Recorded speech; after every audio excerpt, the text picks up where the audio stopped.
Hi there guys, welcome to my Golf R. I'm here with Joe Achilles, who's, I'm kind of like a little bit, well, I'm thinking... Nervous. Yeah, I am nervous because I don't often let people drive my car. Joe has a YouTube channel, manual key as well. We've got his M5 Touring, which I'm super looking forward to just experiencing. Never been an M5 before. And really, I appreciate from the title of this video, Golf R M5, people might think, oh, what are you kind of doing? My idea is really to get Joe's kind of feedback and impression on what sort of like an entry level, real world daily performance car is kind of like, such as my Golf R. It's my 3-door manual 2017 Golf R I've had for 9 years. And then we'll get into Joe's M5, which for me is like the ultimate daily performance car, could do everything, it looks stunning. Super excited for that. Joe's going to drive both cars and yeah, we're going to go from there. So awesome. Welcome back to the channel actually as well. Yes. We've been on it a few times. Remember it with your green M3 was super fun. Yeah, I guess what's your first impressions kind of coming in here? Well, firstly, I love the spec on the outside. I think it's super subtle, and I've never seen one in this colour, in a 3-door especially before. So, and I think I love cars that fly under the radar, and this one you could quite happily park up, and only those who know will know. And I think so. I think that's a good thing in a car. Getting inside, I mean, it's ridiculous. It is so clean, and like my M5 is 6 months or 8 months old, and it is so much grubbier than this. This is like 9 years old and it looks like it's brand new. The only telltale sign that it's not brand new is the steering wheel's a little bit shiny. Yeah. But otherwise, it is, I'm kind of scared to even touch anything. The dial, it is beautiful. This era of car where you get real analog dials. It's like, I'm not a watch person myself, but it's like going, it's an analog watch, and everything I want is in the right place. I've got all of the climate control down here. There's a manual gear stick down there, which I've never experienced. I've driven lots of Golf Rs over the years, but I've never driven a manual Golf R, so this is a first for me. New experience. So you've driven the 7s, 7.5s before, and also you're experienced with the 8s and the 8.5 from obviously from Joe's channel too. Yeah, should we go for a short, like 15-minute drive? Yeah. Come back and then we'll hop out in the M5. So absolutely. I'm curious. Let's fire it up. So with this key, do I just turn? You just put on clutch and turn it. Yeah, no button. Oh, nice. Oh, yeah. It actually. And that's all real sound as well, isn't it? There's no. It has got a little bit of a sound generator. Okay. Yep. But genuinely, you will get burbles and stuff out of the back. Yep. Up to you how to set it up. So at the moment it's just in normal. Okay. My advice would probably to pull it into race, because you'll notice you'll get a sharper throttle, but you can do that whenever you can. Yeah, let's start in normal. Start in normal, so that's where we're at. Yep. I would, I've got so many things that I could kind of talk about because this is my car. When you go into race, I would normally say turn traction control off. Yep, okay. Because otherwise it'll hook in, it'll like break the inside wheels and all that stuff. Sure. But yeah, I'm interested. Yeah. It's I kind of want to tell you this one little bit, and I'm really curious to know if you think it's the same. Yeah. The clutch on this, you can basically set off on the clutch. Oh, okay. So it's no kind of gas. You can kind of literally just find the biting point. Will that automatically come off? Yeah, it'll automatically come off, and it'll move off the clutch because it's got quite. Yeah, I kind of think of it like the 911 ST. You know how you've got to be kind of like safe like that? Yeah. I know I haven't got a £1,000 car, but you have driven the 911 ST, so... Yeah, that is a special car. But then this has got, well, similar ingredients. 6-speed manual gearbox. Yes, 6-speed manual gearbox. It's nice clutch. Yeah. Oh, nice box as well. That's a nice action. I'm so curious because I've had this car for so long. Yeah. You're already driving it better than I can never get like. And yeah, this car is completely stock, so no dynamic chassis control, no assists, no nothing. It's literally passive, normal mode, and very short gearing. Yes, I was going to say like.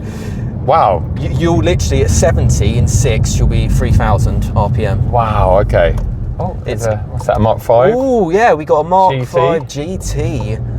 Rocking it. We're at Silverstone, by the way, which is absolutely incredible. Oh yeah, the gears are so close, aren't they? Really? But it's lovely because you're always, oh, this thing's really punchy. So for me, this has the quickest acceleration of any kind of Golf R from stock. Yep. Oh yeah, the brakes, as we'll find out, are Club Sport-esque front discs, which was an option on the Mark 7.5 performance pack. Okay. So basically OEM stock with those kind of... Oh, it's lovely. I mean, it all feels tight as a new car, this thing. The pickup is great. You know what I can notice straight away, and I know we're not in a punchy mode or anything, but how I can already tell how uncluttered the exhaust system is in this car. Really? Right. Take 17. We're back with new cameras, new mics, courtesy of Joe. Yes. How are you finding the car back in it again? Honestly speaking, and I am very honest, and I would be extremely honest, not only does it look very new in here, the car feels so tight, and everything about it feels really good, because you mentioned before we turn the cameras on, this doesn't have DCC, which I always say is a must-have option in the UK because our roads are pretty choppy and pretty bad. But maybe because, what's it on, 18s? 18s, yeah. The Cadiz. So maybe it's on 18s, maybe the 7 was a little softer sprung compared to the 8 or the 8.5, but it feels actually remarkably good. Yeah. And I know these roads are very good. Along these roads, it's proper good. Yeah, 225 section tyres as well, so a little bit more play, perhaps. Makes it a little bit less. And a hydraulic steering. Well, you know what? It feels. I think it is. I think it's electric. But, I mean, is it electric? You could probably tell me. Well, it feels hydraulic. It does. Yeah, it feels really good. This is the thing that people don't know as well, particularly with the 7s and 7.5s, because I've driven a lot. When you option DCC, it affects the steering. They put motors and stuff in it. Okay. And same with lane assists, and even whether you have them on or not. So that is about as uncorrupted steering from a Golf R you're ever going to get. That's why it feels good. And the slightly narrow tyres that we just talked about give you a bit more feel.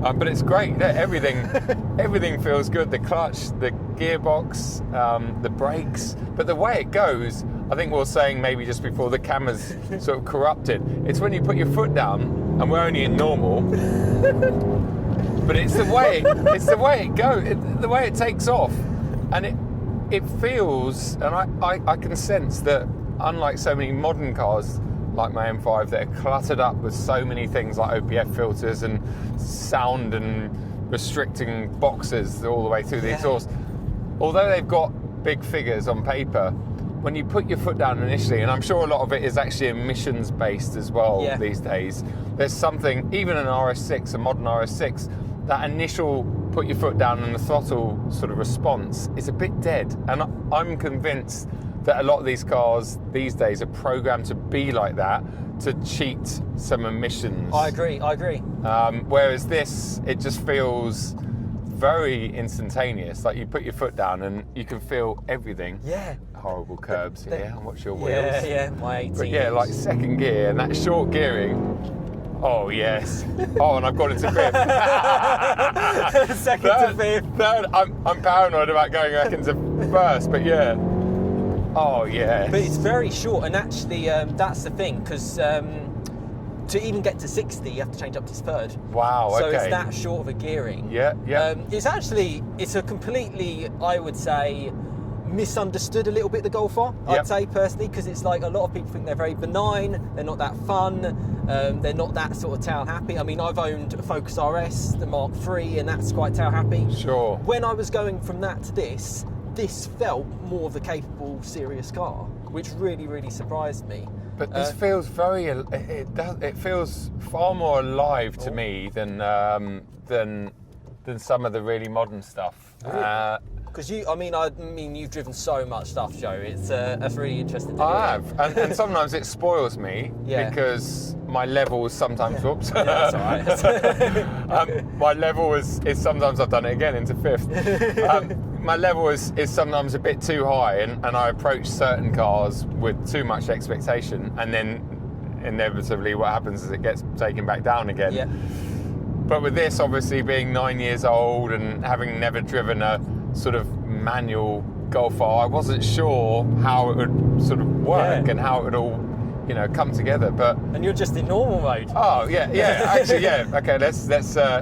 Shall I do it? Or Yeah, do you yeah, want to, no, I no, mean, yeah, I'm sure you probably know anyway. Yeah. So no DCC. So you've got individual race, eco, normal. Yep, Go for yep, race. yep. Do you want to be sport traction or off traction? Off traction, yeah. So I mean, it's quite slippery today, but these things are pretty stable. So that's Okay, so everything off. Everything off. Oh, I could instantly the throttle response It's is like crazy. Yeah.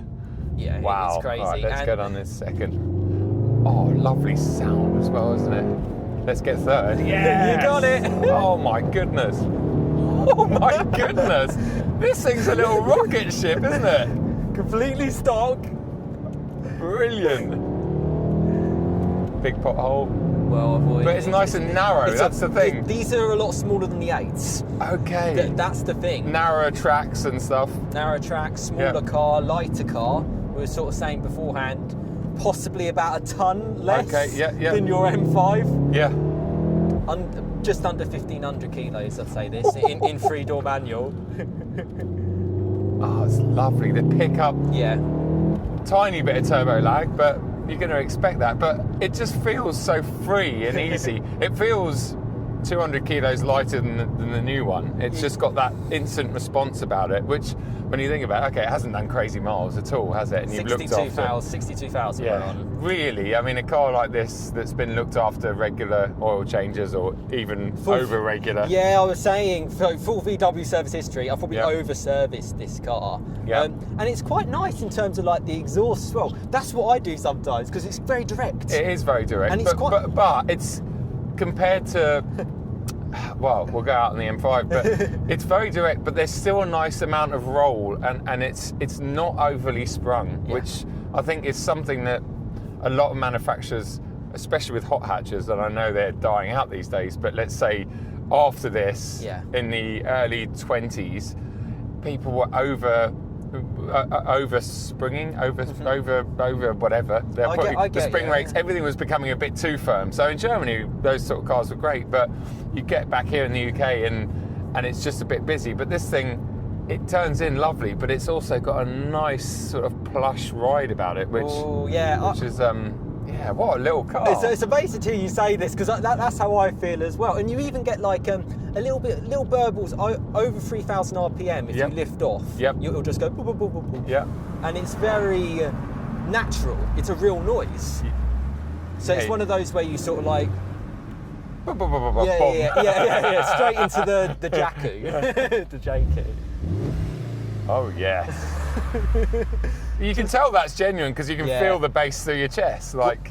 Well, it's one of those, if you pull up at your house, you'd hear the car Yes. quite comfortably. Yeah, And it's got a bit of piping through to make it, which I actually quite like. It makes it sound like a proper exciting car. And you've got none of this. Well, I know the Mark 8, and I know there'll be people out there with Mark 8s defending them, going, "Oh, there's nothing wrong with the infotainment systems." Oh But- yeah, you know how well integrated this is. It's not stuck on. It's not like a tablet. And I'll overlay some bits as well, Right. just so you guys can see.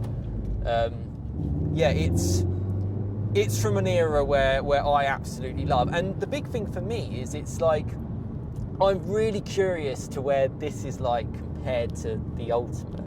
And I'm already quite interested that you feel this is potentially better than the 8s, the 8.5. Yeah, well, I think it just feels more alive initially, and I think a lot of modern stuff have become so sorted in many ways, and so ironed out, and everything is amazing. Like that new GTI 50th, 60th, whatever it is. 50th edition. Yeah, I'm sure it's going to be amazing, but will it? This has got more character, and really on paper, it's 300. It's, you know, the performance levels haven't really changed much because the new cars are heavier. Yeah. And this one, like I said, it just the way it picks up. And it'll put its power down as well. I love it. Oh my god. Would you say it's the gearbox that's kind of making the fun, or would you say it's a mixture of? It's a mixture of the gearbox is definitely adding some driver involvement, engagement into it, and the short gears is great because like really short. Really short. How does it compare to like those 911s with the manuals? Are they still quite long?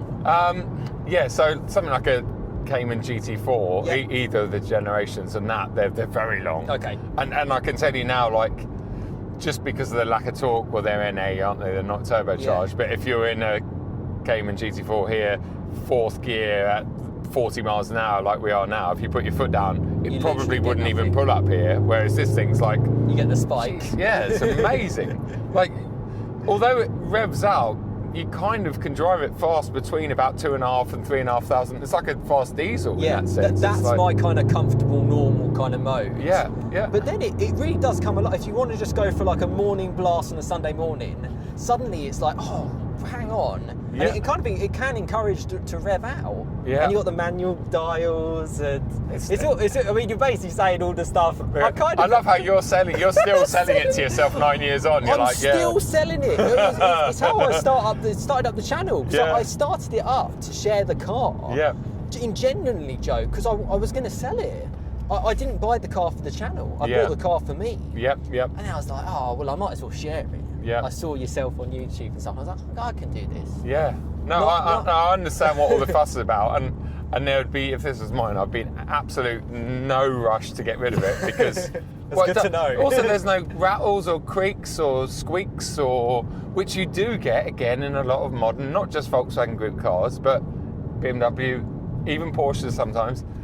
You get in a brand new 100,000 pound car and there's a rattle or a squeak or something, a bit of trim, and you're like, but there's none of that in here. Yeah. And this is nearly 10 years old. And I can agree, because I've had that from some press cars I've had as well. You hear the rattles and the squeaks. Yeah. And they're like 1,000 miles old. But I also think, and this is my sort of OCD head thinking, to go for it in 3-door, there's less ability for like wind noise, there's less ability for things to go wrong. Yep. Less weight, seals and less weight. Seals, and it's easier I'm 6'4", easy for me to get in and out of. Yeah, how does it feel? Because you're probably, as tall and as a person who's going to probably have a car like this. Yeah, it feels, I mean, space-wise, it feels really good. The driving position is good. Volkswagen Group cars, in my opinion, they're never as good as BMW, and BMWs are never quite as good as Porsches. For me, I agree. like a 911 more so than a Cayman or a Boxer, but all Porsches have got very, very good, very adjustable driving positions. And I think Volkswagen in general, probably out of those three, are the worst ones. But saying that, I'm sitting here very comfortably. The seats are lovely. I love the cloth as well, because although leather, a lot of people love leather, and sometimes if it's a good quality leather, it's quite nice, but the leather also shows wear very quickly. And in the winter, leather gets very cold, so you need them to be heated, and in the summer it can get very hot if it's left in the sun, whereas cloth, it's just, and also these are just a little bit of Alcantara. A little bit of Alcantara, and they're very, very comfortable, very supportive. I'm curious to know, because I have quite long legs and a short body. Yes. I've often found that I've got the steering wheel as close as I can to my chest. Yep. I'll find like I'll have to either be too close to get that right kind of set up with my arms, if that makes sense. Yes. So you've got, so you said you've got a long legs. Really long legs. So I'm the other way around. Oh, okay. Yeah. Which sometimes is even harder, especially like if I'm out on track with helmets on and stuff, because I've got quite a long torso. But even saying that, I would fit in here with a helmet on. I think the seat could probably go lower for you. Yeah, that's it. That's on the floor. On the floor. But still, it's like I said, it's pretty good.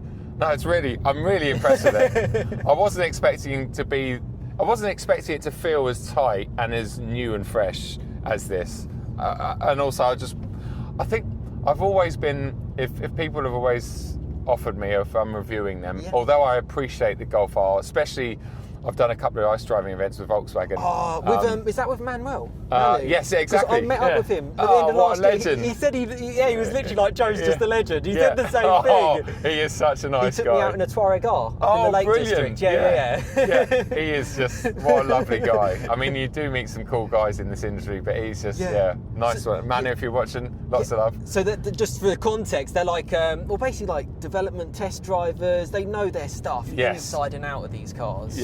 I mean, him and Benny Leuchter as well. Yeah. Obviously, he's responsible. I don't know. Does he go back as far? He does go back as far as this guy. It's a big reason why I have these cars, because there's people like that on the back end, and I know that they're proper car nuts. Oh yeah. They sort of do the tweaks of this. I mean, Benny lives, breathes, and eats Volkswagen Golf Rs, especially these days. But going back to that, I mean, the new one with the very trick diff and stuff, they're amazing on ice, and when you are pushing them hard, even on track, you can appreciate all of that. But I would always probably opt for a GTI Club Sport or something over R, just because I find the Rs, they're a little bit too clinical and too capable, and I never find that I'm having that much enjoyment from them. But then this is definitely an exception to that rule in my head, because I'm sitting here thinking I'm in a really fun GTI Club Sport or something, but I've got all this ridiculous traction. But it doesn't seem to be impeding on the steering feel or anything. It's, you know, everything, it seems to have all of the ingredients. And yeah, if I hadn't just bought another car, which I can't talk about yet, but there's a little scoop there. Yeah, check out Joe's channel to see that. If I hadn't just bought another car, I would strongly be looking at one of these, and I can't imagine there's too many of these on the internet. So for a car like mine, I'd say it's 15 grand. I mean, I did a video a month or so ago. Volkswagen, a dealership, offered me 11,750 for this, and it made me. I cringed. I was like, "There's no way." No, it's just. I mean, the options on the Carrera S, the 911 you drove on the channel recently, sort of 30 grand. So, I mean, So get two of these. Yeah, I know. It's absolute madness.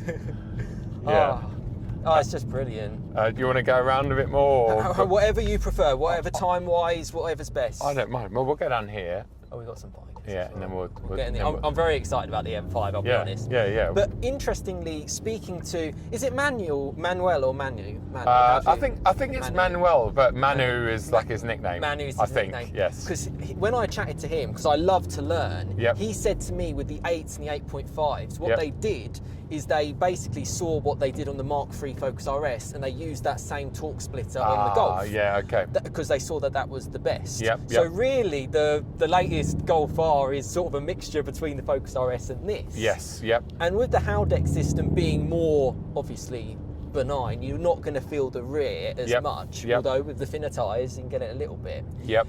This for me was probably a little bit more traditional, what they kind of intended the Golf R to be. Yes. That sleeper under the radar. People will look at this, it's a grey Golf. It could be a TDI 2 litre. They just don't know. And it's got all that traction. But it can have fun, but it's very safe. I mean, if this was a DSG, literally anyone can get into it. Yes. I would actually say I wouldn't really let anyone drive this car other than probably someone who knows, who's literally you've driven so much. Because it's a difficult gearbox to use for me. Short gearing, it's quite a heavier clutch than normal. Sharper bite point.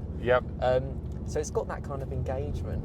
And it's a narrower car, just genuinely smaller. That's something else that is lovely, and a real breath of fresh air in today's world where, I mean, the M5 is a big case in point in that. It's such a big bus. And it does ruin, even like the recent Type R FL5, which is a brilliant car. Yeah, I've driven that. It's big, isn't it? It's almost as wide as the M5. In fact, it's exactly the same width as an M3.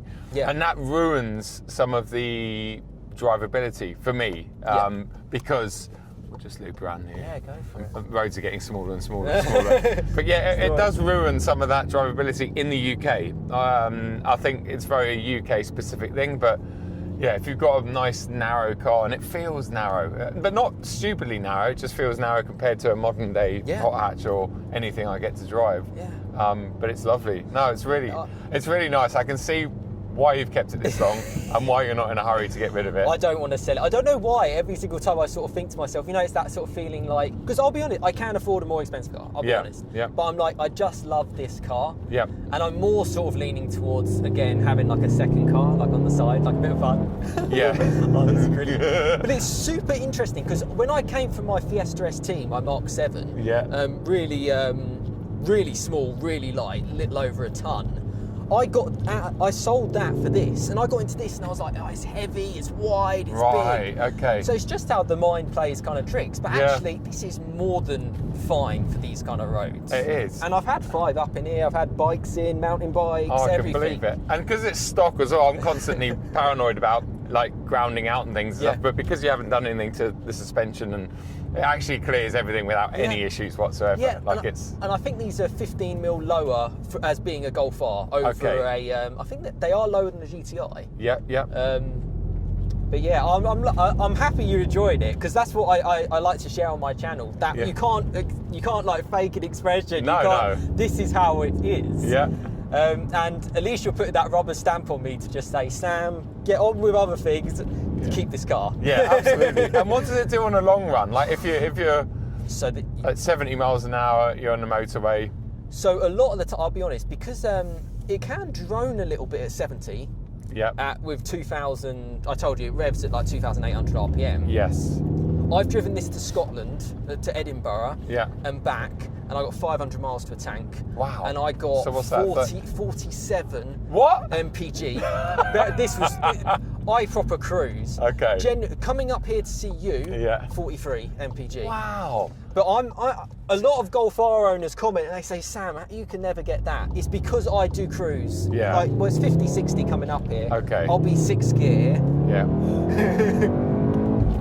Oh, it's so nice. And you can use the gearbox. Oh my goodness. It just pulls like a train. I flipping love these Yeah, roads. I figured out third gear now. Finally. Yeah. Oh, it's just lovely. Yeah. And it really, yeah, it is the complete package. Really impressed. Right, I think we should go and jump in the big bus now. Oh my God, I'm so excited. I'm so excited. I'm so happy you've enjoyed it. Yes. You'll join us in Joe's M5, 717 brake horsepower worth of M5. Yes. Yeah. Right. We'll go for that. Joe, man, this is just Perfect. insane. This is awesome. Honestly, what a car, mate. Like, honestly, I love it. Really love it. We're in the big bus. We're in the M5. I'm literally, Joe, I'm blown away, man. This is absolutely incredible. I've never been in an M5 before. So just as a small overview, so this is what? 717 horsepower, Yep. 4 litre V8. 1,000 newton meters of torque. 1,000 newton meters torque. Yeah. I've heard from the stats, it says 60 miles per gallon, apparently. I'm guessing that's impossible. Yeah, I think like all hybrid stats, it's a bit of a lie. Yeah. And about a tonne more than the car that we were just in. Yeah, more or less 2.5 tons. Yeah. From the passenger seat, Joe, this feels, well, we kind of just discussed it a little bit.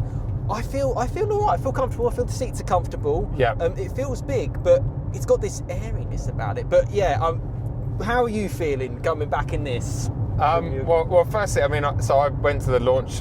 I actually drove a pre-production one of these about 2 years ago, way before they came out, on a track out in Germany, in Austria actually. Was very impressed with it on track. Then I went to the German launch on German roads and was equally impressed with it. And I know this car got a lot of grief at the time, and it still continues to get grief because of its weight. Do you think that's unfair? No, well, I don't think it's unfair, but I think a lot of people misunderstand the fact that modern manufacturers unfortunately have to build. So if BMW wanted to continue giving you a V8 in your M5, they had to make it a hybrid. And in order to make it a hybrid, because of modern legislations and modern rules and now governments and, you know, all these politicians that don't seem to understand too much about how to save a planet, because now we all end up in 2.5 ton hybrids that I never plug in. But anyway, so that's what we've ended up with. And I think as a seriously compromised vehicle, it's really good. But the second I drove one back at home, and unfortunately that was after I'd ordered mine and just before this was delivered, I borrowed a press car and I drove it along these local roads and I was worried because it's constantly moving around. And it's really hard to explain. It's not so much the actual ride quality, it's the ride control, it's the body control. And we've been cruising, we'll push on in a minute once we get a clear road. But the more you pick up the pace, the more it moves around. And ironically, this 2.5 ton car handles exceptionally well. Like when you want it to be an M car, it's unreal. But when you want it to be an M5 and just cruise around, it doesn't seem to do that job very well. That's super interesting, and you could fool me, because generally right now, if you told me to push it in the corners, because it feels quite floaty. Yes. Whereas actually, I'd be really surprised when. So is this like in its like softest suspension? Yeah, we're in the. I mean, the setup menu is just like. Look, yeah, I mean, I'll probably overlay something from your video on it. It's that's a lot. Oh, you've got that special touch material. I think I saw you installed that. Yeah, minutia detailing. Yes. Big shout out to Mike. Yeah, it's a nice PPF film basically that goes over the curve, reduces any kind of reflections, and also I've not cleaned this once in the 9 months I've had it or whatever. So you get no fingerprints and stuff. It's gold in that way. Oh, brilliant! Shout out on that. Yeah. quality-wise, this feels it feels very, very nice. I mean, I think you're being polite. I think you're being polite. Remember how much. This is 120 grand's worth of car. We've just got out yours, which is 15 grand's worth of car. So I know it was a good 6 figures more. Yeah, but look at the plastics. Look at the button. So see that window button down there, and that's from a your window control button, and that panel, that's from a 1 Series. No way, that's not good. And the same. This is a 1 Series control panel down here. That's not good. Like those, there's a. Although it's not horrific, I've got Alcantara in here. This isn't like an ultimate pack car. You can spend a lot more on them. Oh, wow. But they've definitely cut corners in terms of quality compared to the previous 5 Series in general. The fit and finish, everything about it. It's not poverty. But I think it's a bit glitzy. It's a bit too Mercedes for me, and I'm not a big Mercedes fan. So, but with BMWs, it's how they drive. It's how they drive, and I mean, we'll get over this brow just so you can experience what it feels. Because on paper, again, people go, "Oh, it's a fraction slower than the old one to 60," and it is. It is about a tenth or two slower to 60, probably due to its weight and getting off the line. But once you're on the move with that hybrid system and that V8, and you put your foot down for the first time, it's just like, I mean, we're 3rd gear now, 3,000 RPM. Put your foot down. Holy.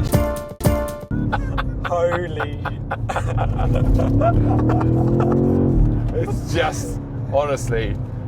Joe, that's insane. It can still give you some kind of enjoyment, but the problem with it, like so many modern really fast cars, you've got to push this really hard, isn't it? You have, and it's too fast for the public road. I mean, it's just ballistic. Yeah, I mean.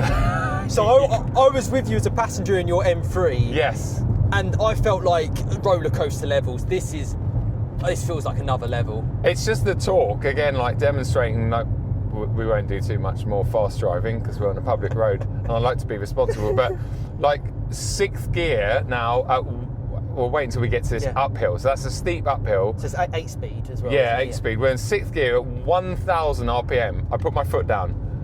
1,000. I mean, feel that. And that's already. And that's the speed limit.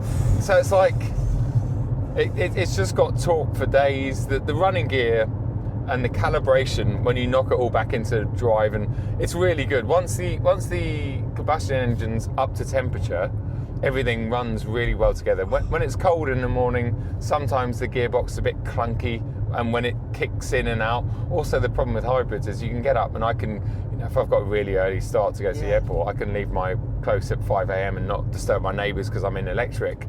But then when that combustion engine fires into place, if you need it for an overtake or something, it's stone cold at that point. Oh, of course. And that's the problem with a lot of these hybrids is, you've got to always bear that in mind, because it will suddenly give you a kick down with a cold engine. You're like, a cold 4-litre V8. Yeah, exactly. Yeah, that literally hasn't turned over once up to that point. So, but it is like, I mean, I've still got it in the softer suspension setting, but it's really greasy today, and the brakes are just, well, they're all locking up. It's a bit slippery out there. Can I say though, that car feels so much happier the moment you put your foot down. Yes. It felt like a complete.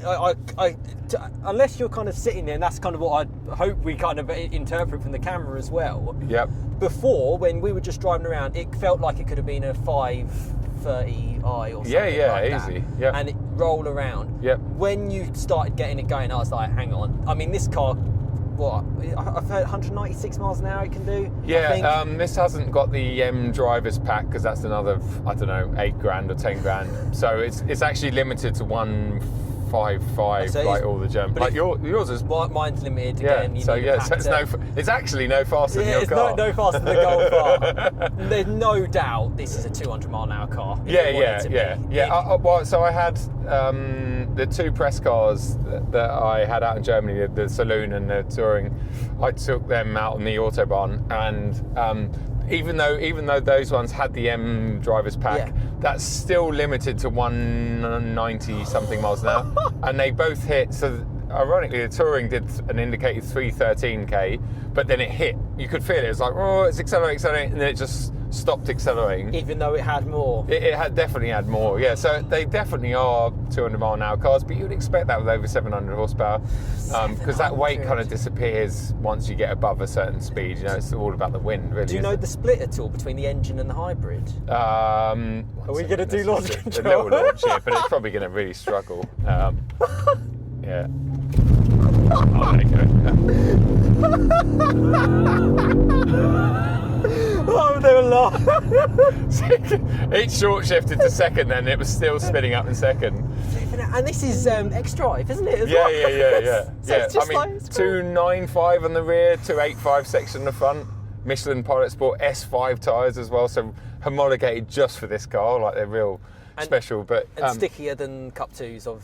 Yeah, in these conditions, definitely much better than Cup 2s. But yeah, the split. So good question. It's interesting because I think, like a lot of hybrids, if you added both of their maximum outputs, it would be a lot higher than 727 horsepower, 717. But when they're combined, I think it's probably to do with the drive shafts and the gearbox and all the rest of it.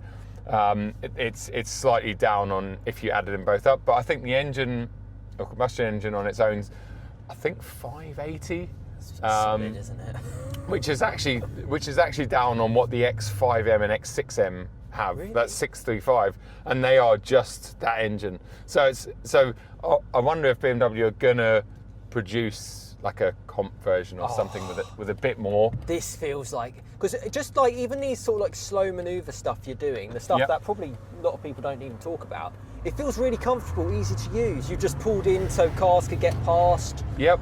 It doesn't feel like uncompromised, and that's what I love about a performance car that anyone can use. Yes. You know, you could have people in the back, have your dog in the back as well. You could literally do everything. Yeah, it's very easy to drive. I mean, like you said, anyone. But I mean, it is worrying that you could put anyone behind the wheel of this car and a little slip of the accelerator, and it's like, if my mum was behind the wheel of this or something like that, I'd just, I'd be like, just stay clear of it. It literally, because this is an absolute weapon. This is like, for me, this feels like the ultimate. You kind of answering my question in terms of like how I'm feeling as a passenger. Yeah. This feels super, super capable. Like, the engineering into it must be next level. I'm sure they might leave a little bit on the table for a CS, maybe. You never know. But this is six figures. This is where you get your money. It is, and I think it's not until you're a passenger or you drive it that you realise, like I said, the development just in the hybrid system alone is really impressive. And even when we knock it into electric now, so we've got all those driving modes. I mean, you've got so many. So now we're in electric only, and that sounds like the combustion engine, doesn't it? But it's not. It's they've plumbed combustion. In fact, the other day Lou borrowed it to go to the hairdressers because I think I was out in her. I can't remember why, but she borrowed it, and she came back, and I was like, "How was it?" She was like, "Yeah, it's good. It's nippy," and but she said it was always showing blue down here. She said the engine's really quiet. Anyway, I figured out that she'd driven the whole way there and back just in electric. Really? But even in electric, she was like, "Oh, it's like that's more or less maximum electric power." Jesus, quick. But yeah, and it would do 87 or 88 miles an hour in electric, and about 45 mile realistic range when it's fully charged up. So I mean, even that side of it is impressive. And I do find myself, if I go to London to visit my parents and stuff, I find myself just knocking it into electric. But then the beauty is, what you hit your M button, program M button, and then you got everything back again. It's just like. And that's good burp. Yeah.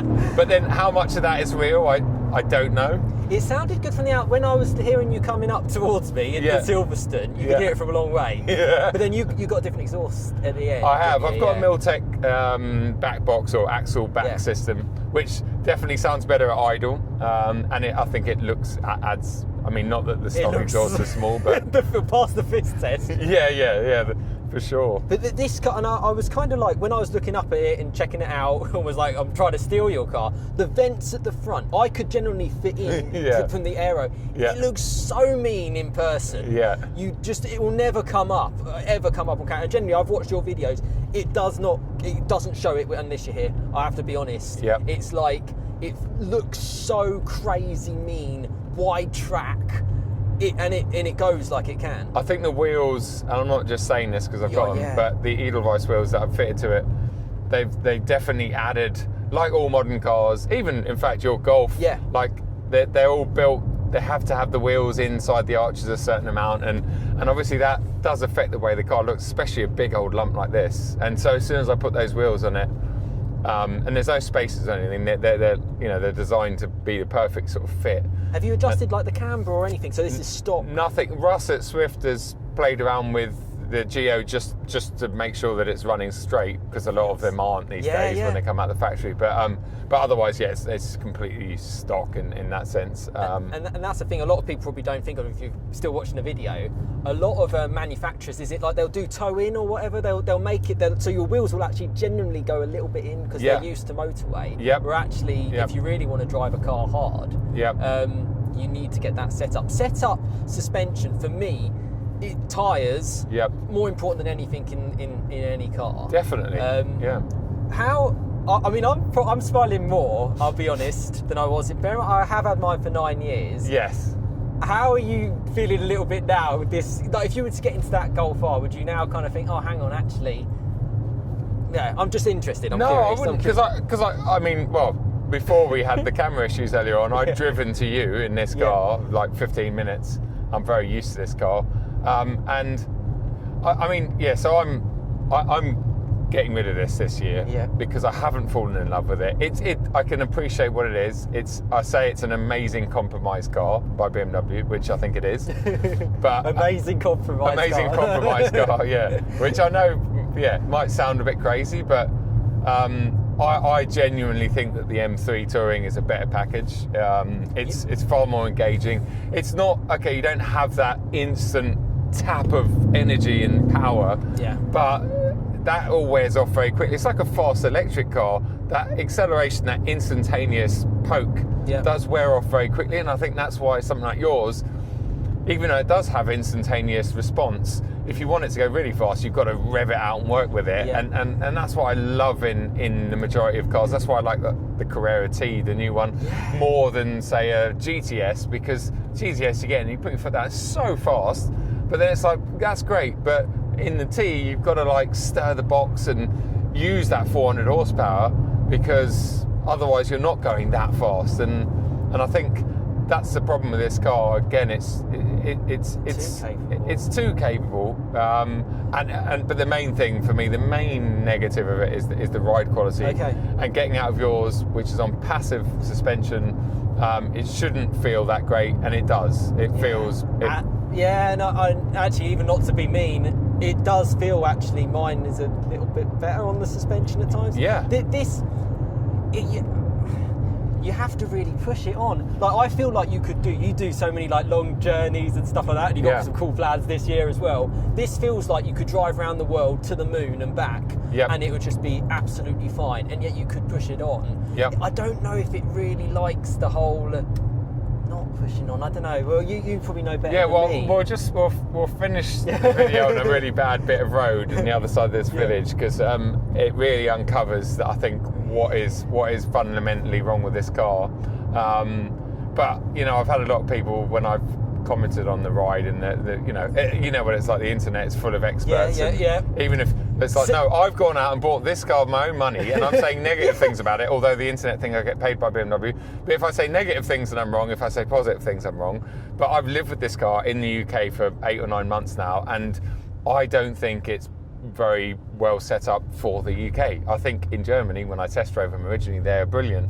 On a road like this, it's actually not bad at all. But as soon as it starts hitting imperfections, and that, once you've felt that a few times, it just it just eats away at you, especially when you know what it costs, the running costs of it and everything. And I think jumping out of an M3, but like this bit of road here, it's just it's not a great bit of road. But when I leave sort of my place and head down here in the morning and go along this, and it's a horrible bit of road, is to a be fair. horrible road. But it's just like the whole car, and if Peggy's in the boot, her head's doing this, and you got nowhere to go because of the size of it. yeah, exactly. Yeah, you can't nip out the lane. Whereas in your car, you could sort of straddle the white line, and you'd be well away from those bumps. But it's just very busy. So don't spend 120 grand, spend 15 and find yourself a manual Golf R. Yeah, exactly. And that a big point. You own this car and you have driven press cars. Yeah, finance it. Yeah. Yeah, but in terms of it's you're going into. I own that Golf R. I've also had press cars which are Golf Rs. So we're generally not unbiased. It's just generally how we feel. Yeah. And that says a lot. And I kind of figured when you've had 3 M3s. Yes. And I remember being in your green one, the British grey. 4 actually. 4 Mal Blue rear wheel drive. Dravit Grey X-Drive Saloon, Dravit Grey M3 Touring, British Racing Green, the one that you came in, M3 Touring. So 4. I mean, there's something wrong with me. And now I'm going. I might be going back to another one. There's certainly nothing wrong with you, and I'm kind of the same. I could have more Golf Rs, basically. That's what I'd probably end up, if I was to replace mine, maybe it'd be a 7.5 manual, maybe something like that. So I do get that. And once you find something you like, stick with it. And considering all the cars you've driven, and same for me, I'd like to say I've driven quite a fair few cars as well over the years on the channel. For us to kind of say, like for me, a Golf R is pretty sensational, and for 15 grand, you got a pretty good car. For you, Joe, this being like the ultimate car, and I've never been in an RS6, but I have seen your other videos. As in that ultimate, would you have an RS6 over this? I think the RS6 has got a lot of qualities that this doesn't have, like the ride quality. Like the V8, the soundtrack in an RS6, for me, is much nicer than the soundtrack of this. And it's much more organic, whereas this, we're hearing a lot of stuff out the speakers. It is quite quiet inside, because it's just so refined. Yeah, it is refined, but it's just, again, it's going back to all those restrictions. And also this BM V8s over the past 10 years or so, they've never really been the most sonorous. They haven't got the same sort of sound as the V8 that you get in the RS6, the C7 or the C8. It just sounds great. That sounds like a V8 to me, whereas this sounds all right. I think there's a little bit of, I've got a van behind me. There's a little bit of grumbling and mumbling that goes on. But yeah, I think the RS6, let's put it this way, if my good friend Tony Lewis sold Audis, there might have been a high chance that I had an RS6 instead of this. But I wanted this because it was the latest and greatest, and I do like my BMWs. Experience as well, it's brilliant. And many congratulations for having it, and even though you're considering moving it on this year, go you follow the dreams. I'm kind of, I guess, what would your, I suppose help me out, what would your conclusion be between sort of like that ultimate daily performance, do everything, 6 figures, no money, no object, which is like this, compared to say like your entry level performance hatch? Do you notice that real intricacy when you're pushing on? Like in my Golf R, do you feel like, oh, hang on, that's where the underground is? No, I'd say it's the other way around. Like, I mean, like you said at the start of this video, it's a very peculiar test because they're two ends. I of the like price. Quirky stuff. Yeah, you won't see this anywhere else. No, but it's interesting. It's 2 totally different cars, but in a way they're very similar because, well, they're both German, they're both 4-wheel drive, they're both practical, especially yours for the size, the footprint. You could argue yours is a lot more practical than this because, again, that's another slight negative of this car is cabin space in this is actually rear bench, headroom, knee room, foot room, because the floor in this is quite high because it's designed primarily to be an i5, so it's got all that space underneath. That's why they always look a bit fat, the new 5 Series, because they've got all that room underneath for batteries. So you do lose cabin space, and especially in the back, the M3 is actually bigger. The boot of this is a little bit bigger than the M3, but not much. So although it's much bigger on the outside, it's actually not much more practical on the inside. And I think something like a Golf that's had generations and generations of, even the Mark 3 or 4, they were packaged so well to give you maximum space from a small shell.